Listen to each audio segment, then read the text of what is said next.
প্রধানমন্ত্রীর চ্যালেঞ্জের জবাবে আমাদের প্রস্তাব। মাননীয় প্রধানমন্ত্রী, আপনি বলেছেন পরিকল্পনা দিন। আমরা বলছি পরিকল্পনা 21শে মে থেকেই সরকারের কাছে জমা আছে। আপনি বলেছেন ভালো পরিকল্পনা হলে বাস্তবায়ন করবেন।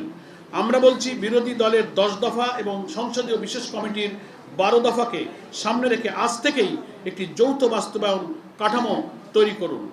সরকার, বিরোধী দল, পেট্রোবাংলা, বাপেক্স, বিপিডিপি, প্রকৌশলী, ব্যবসায়ী ও স্বাধীন জ্বালানি বিশেষজ্ঞদের নিয়ে নিয়মিত পর্যালোচনার ব্যবস্থা করুন এবং আজ থেকে 90 দিন পর জাতীয় সংসদে অগ্রগতির প্রতিবেদন দিন।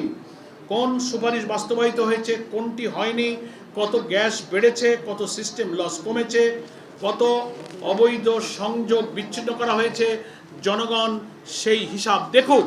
আমাদের প্রস্তুত করা খসড়ায়ও 90 দিন পর অগ্রগতির প্রতিবেদন সংসদে উপস্থাপন এবং বিরোধী দলের সদস্যসহ বিশেষ কমিটির মাধ্যমে নিয়মিত পর্যালোচনার প্রস্তাব রয়েছে। শেষ কথা, সম্মানিত সাংবাদিক বন্ধুগণ, আমরা এই সরকারকে ব্যর্থ দেখতে চাই না। কারণ জ্বালানি সংকটে সরকার ব্যর্থ হলে শুধু সরকার ক্ষতিগ্রস্ত হয় না, দেশ ক্ষতিগ্রস্ত হয়। ক্ষতিগ্রস্ত হন সেই মা যিনি সকালে চুলা জ্বালাতে পারেন না। ক্ষতিগ্রস্ত হন সেই শ্রমিক যার কারখানায় উৎপাদন বন্ধ হয়ে যায়। ক্ষতিগ্রস্ত হন সেই উদ্যোক্তা যিনি সময় মতো পণ্য তৈরি বা রপ্তানি করতে পারেন না। ক্ষতিগ্রস্ত হয় দেশের অর্থনীতি। তাই রাজনৈতিক মতপার্থক্য থাকুক, সমালোচনা থাকুক, কিন্তু জ্বালানি নিরাপত্তার প্রশ্নে আমাদের প্রতিযোগিতা হোক।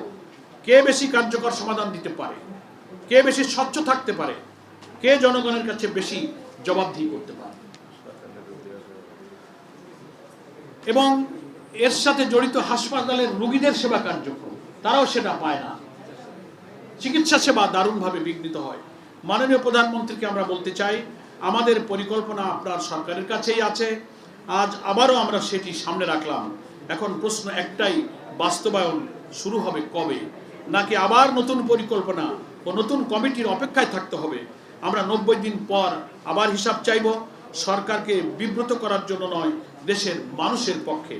আর দেশের স্বার্থে সরকার যদি কোনো কার্যকর, স্বচ্ছ ও বৈজ্ঞানিক উদ্যোগ নেয়, দায়িত্বশীল বিরোধী দল হিসেবে আমরা সরকারের সেই উদ্যোগে সহযোগিতা করব।